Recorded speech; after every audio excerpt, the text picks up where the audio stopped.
کے قریب رکھ دیا، کسی کی روح کو شکر شریف والے ولیوں کے قریب رکھ دیا، کسی کی روح کو سرہند شریف رکھ دیا، کسی کی روح اجمیر شریف رکھ دی، کسی کی روح بغداد شریف رکھ دی، اور پھر کسی کی روح مدینہ طیبہ حضور کے قریب رکھ دی۔ جو روح جس کے قریب ہے وہ اسی کا تذکرہ کرتی ہے۔ اور اگلی بات سنیں گے تو ٹھنڈ پڑ جائے گی۔ حضور فرماتے ہیں جو دنیا میں جس سے پیار کرتا ہے، جس سے اظہار محبت کرتا ہے، یعنی جس کے نعرے لگاتا ہے، جس سے عشق کرتا ہے، المرء مع من احب، جو یہاں جس سے پیار کرتا ہے وہ حشر کے میدان میں اسی کے ساتھ اٹھے گا۔ جو کسی ڈاکٹر سے پیار کرتا ہے وہ اس کے ساتھ اٹھے گا، جو کسی پروفیسر سے پیار کرتا ہے وہ اس کے ساتھ اٹھے گا، جو کسی انجینئر سے پیار کرتا ہے وہ اس کے ساتھ اٹھے گا، جو دنیا کے کسی سیاسی وڈیرے سے پیار کرتا ہے وہ اس کے ساتھ اٹھے گا۔ پر رب کعبہ کی قسم جو مصطفیٰ سے پیار کرتے ہیں وہ مصطفیٰ کے ساتھ اٹھیں گے، جو بارو شریف سے پیار کرتے ہیں وہ ان کے ساتھ اٹھیں گے۔ نعرہ تکبیر، نعرہ رسالت، نعرہ خلافت، نعرہ حیدری، آستانہ علیہ پیر سراج شریف، آستانہ علیہ پیر بارو شریف، تاجدار ختم نبوت، تاجدار ختم نبوت، علماء اہل سنت۔ اور یہ بھی بات یاد رکھیے گا، یہ نسبت والوں کے لیے۔ حضور فرماتے ہیں کہ جب حشر کا دن ہوگا تو ہر نبی کو اللہ تعالیٰ حوض عطا کرے گا، لیکن جو سب سے بڑا حوض ہوگا نا، حوض کوثر، وہ اللہ کریم مجھے ہی عطا کرے گا۔ سبحان اللہ۔ حضور وہ حوض کوثر جو ہے وہ کتنا بڑا ہوگا؟ حضور نے فرمایا دائیں طرف ملک یمن، بائیں طرف ملک شام، دور دور۔ حضور نے فرمایا ملک یمن سے لے کے ملک شام تک میرے حوض کوثر کی ایک سائیڈ ہوگی۔ کیا ہوگا؟ گہرا کتنا ہوگا؟ حضور نے فرمایا اگر ایک بندہ دوڑتا رہے صبح دوپہر شام 1 مہینہ دوڑتا رہے، میرے حوض کوثر کی ایک سائیڈ پوری نہیں ہوگی، اور اس کی 4 سائیڈیں ہوں گی، یعنی قائمہ زاویہ ہوگا مربع شکل میں، اور وہ گہرا بھی اتنا ہی ہوگا، گہرائی بھی اتنی ہوگی۔ اس کا مطلب ہے کہ کوئی بہت بڑی دعوت ہوگی۔ نہیں سمجھ میں آئے بات؟ ایک تو وہ ہے نا جو کہتے ہیں کہ بس وہ ادھر ٹمبے ہی پڑھنے ہیں، ڈنڈے پڑھنے ہیں، اور یہ اتنا بڑا جو حوض کوثر ہے، دودھ سے زیادہ سفید، شہد سے زیادہ میٹھا، برف سے زیادہ ٹھنڈا۔ حضور فرماتے ہیں جس نے ایک بار پی لیا اسے کبھی پھر پیاس نہیں لگے گی۔ یہ اتنا بڑا پانی کا اتنا بڑا حوض یہ رب نے بنایا کس کے لیے ہے؟ ایمان تازہ ہو جائے گا۔ حضور یہ اتنا بڑا جو حوض ہے اس پہ پانی پینا کیسے ہے؟ میرے سرکار نے ارشاد فرمایا اللہ تعالیٰ میری امت کے اعزاز میں جنت کے کوزے پیالے میرے حوض کوثر پہ سجوا دے گا۔ فرشتے کوزے رکھیں گے۔ حضور وہ پیالے کتنے ہوں گے؟ پوچھنے والوں نے بھی کمال کر دیا، بتانے والے نے بھی کمال کر دیا۔ حضور وہ پیالے کتنے ہوں گے؟ میرے سرکار نے فرمایا جو میرے حوض کوثر پہ پیالے رکھے جائیں گے، اللہ کریم نے آسمان پہ اتنے تارے نہیں سجائے جتنے میری امت کے اعزاز میں حوض کوثر پہ پیالے سجا دیے جائیں گے۔ اس کا مطلب ہے کہ کوئی بہت بڑا مجمع ہوگا۔ یہ آسمان کے تاروں کی طرح بکھری ہوئی قوم، مشرق مغرب شمال جنوب، نہیں سمجھ میں آئی بات آپ کے؟ وہ یہ اتنی بڑی جماعت کون سی ہے وہ جن سے تانگے کی سواریاں پوری نہیں ہوتی؟ یہ وہ جماعت تو نہیں ہو سکتی نا۔ اس کا مطلب ہے یہ کوئی بہت بڑی جماعت ہوگی۔ حضرت ہمیں نہیں پتا یہ تاروں کی طرح بکھری جماعت یہ کون سی ہے۔ میں نے کہا اگر سمجھ نہ آئے تو 12 ربیع الاول شریف کو باہر نکل کے دیکھ لینا، مشرق مغرب شمال جنوب میں ہر طرف تجھے جھنڈے اٹھا کر لبیک یا رسول اللہ اور سرکار کی آمد مرحبا کے نعرے لگاتے۔ یہ عاشقان رسول ہے۔ حوض کوثر پہ بعد میں آئیں گے، رب کعبہ کی قسم ان کے لیے پیالے پہلے سجا دیے ہیں۔ کیا بات ہے، سبحان اللہ، سبحان اللہ۔ یہی حضور کی امت ہوگی، سرکار کو ماننے والے، ولیوں کو ماننے والے، نبیوں کو ماننے والے، ان کی نسبتوں کا اقرار کرنے والے۔ اور پھر ایک پیغام یہاں یہ بھی دے دوں، عرض کیا گیا یا رسول اللہ یا حبیب اللہ آقا آپ کی امت میں پھر سب سے پہلا پیالہ حوض کوثر کا کسے پلایا جائے گا؟ کہہ دیں ذرا سبحان اللہ. حضور آپ کی امت میں سب سے پہلا پیالہ کسے پلایا جائے گا؟ میرے سرکار نے فرمایا میری امت میں سب سے پہلا حوض کوثر کا جام جس ہستی کو نصیب ہوگا اس ہستی کا نام حضرت جناب ابو بکر صدیق ہے. سرکار سے پوچھا گیا خصال الخیر ثلاثمئۃ و ستون خصلہ. میرے سرکار نے فرمایا جو اچھی عادتیں ہیں، جو اچھے خصائل ہیں، اچھے اخلاق ہیں، وہ 360 ہیں. کتنے ہیں؟ ایک نیکی بھی رب نے کسی کو دے دی اور وہ ایک خوبی پہ ساری زندگی ڈٹا رہا تو حضور فرماتے ہیں وہ ایک خوبی اسے قیامت والے دن جنت میں لے جائے گی.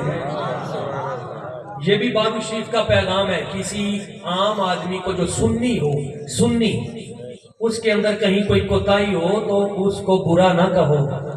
ایک عیب دیکھ کر، ہو سکتا ہے اس میں کوئی دوسری خوبی ہو، کوئی کمال ہو، تم ایک طرف دیکھ رہے ہو، اور علماء کے بارے میں تو خاص طور پہ.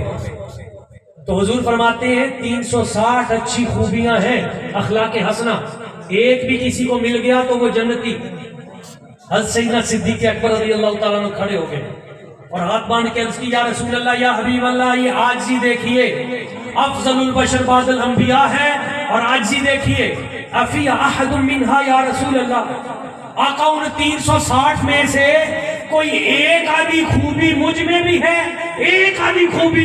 میرے سرکار نے فرمایا کلو فیک یا ابا بکر، اے صدیق اکبر میری امت میں تو وہ ہے جس کو رب نے 360 کی 360.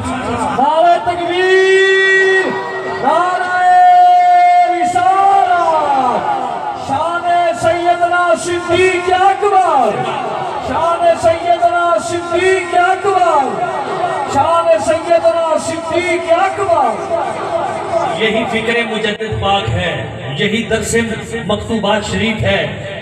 امام ربانی لکھتے ہیں مکتوبات شریف میں کل حشر کے میدان میں جب پوچھا جائے گا حضور جنت میں سب سے پہلا کون جائے گا؟ میرے سرکار نے فرمایا اس ہستی کا نام ابو بکر صدیق ہے. حضور جنت کے 8 دروازے ہیں، کون ہے جس کو جنت کے ہر دروازے سے پکارا جائے گا؟ یعنی نماز والا گیٹ کہے حضور ادھر سے آؤ، میری تقریر اختتام پہ جا رہی ہے بڑی توجہ سے. نماز والا گیٹ کہے گا حضور مجھے شرف بخشو، روزے والا کہے گا حضور مجھے شرف بخشو، حج والا کہے گا حضور ادھر سے قدم رنجا فرمائیں، زکات والا کہے گا حضور مجھے شرف بخشیں. ہر گیٹ خود ترسے حضور کوئی آپ کی امت میں ایسا بھی ہے؟ صحیح بخاری کی حدیث ہے، میرے سرکار نے فرمایا ارجو ان تکون منہم یا ابا بکر، اے ابو بکر صدیق میری امت میں تو وہ ہے جس کو جنت کا ہر دروازہ خود ترسے. اور جب جنتی جنت میں چلے جائیں گے، یہ بھی ایک تحفہ ہے، یہ برکت ہے. جب جنتی جنت میں چلے جائیں گے، فیضان مجدد پاک ہے، حضرت مجدد پاک فرماتے ہیں جب جنتی جنت میں چلے جائیں گے تو اللہ تعالیٰ جنتیوں کی پہلی دعوت کرے گا. کس شے سے کرے گا؟ وہ حوض کوثر والا آب کوثر کو آپ نے سن لیا. کس کام سے کرے گا پہلی دعوت؟ کس شے سے کرے گا؟ اللہ کریم کی ذات برکات جب پہلی دعوت فرمائے گا جنتیوں کی تو یہ بھی غیب کی بات ہے نا. سرکار نے دنیا میں بتا دی، حضور نے فرمایا مچھلی کی کلیجی کا گوشت ہوگا جس سے اللہ تعالیٰ جنت میں جنتیوں کی پہلی دعوت فرمائے گا. تو عرض کیا یا رسول اللہ، یا حبیب اللہ، وہ جب جنتی جنت میں جلوہ گر ہوں گے اور اللہ کریم کا دسترخوان سجے گا اور اس پہ پلیٹیں لگیں گی تو حضور ذرا یہ بھی بتا دیجئے، آپ نے مینیو تو بتا دیا کہ مچھلی کی کلیجی کا گوشت، حضور یہ بھی بتا دیں سب سے پہلی پلیٹ کس کے آگے رکھی جائے گی؟ سب سے پہلی پلیٹ، یہ سچا عقیدہ ہے جو سرہند شریف سے ہوتا ہوا، بریلی شریف سے چلتا ہوا، بارو شریف تک آ کے میں آپ کو سنا رہا ہوں. یہ ایران کی طرف سے نہیں آیا، یہ مدینہ طیبہ کی طرف سے آیا ہے. میرے سرکار نے فرمایا جنت کے اندر سب سے پہلی پلیٹ رب کی طرف سے جس ہستی کو عطا کی جائے گی میرے اس غلام کا نام حضرت ابو بکر صدیق ہے. اب پیچھے کوئی گل رہ گئی، اس لیے ہم کہتے ہیں صدیق جس نو کہندے او یار مصطفیٰ دا، صدیق جس نو کہندے او کیتا سب تو پہلو اقرار مصطفیٰ دا، جس کیتا سب تو پہلو اقرار مصطفیٰ، اسلام نو ضرورت جس ویلے پیش آئی، ہر چیز لے کے آیا حبدار مصطفیٰ دا، ہر چیز لے کے آیا حبدار مصطفیٰ دا، اور جس غار وچ نبی نو صدیق لے گئے سن، اج بھی یہ رستہ ویندی او غار مصطفیٰ دا، اج بھی یہ رستہ ویندی او غار مصطفیٰ دا۔ اور آخری شعر، صدیق دا بھی اوتھے تے فاروق دا بھی اوتھے،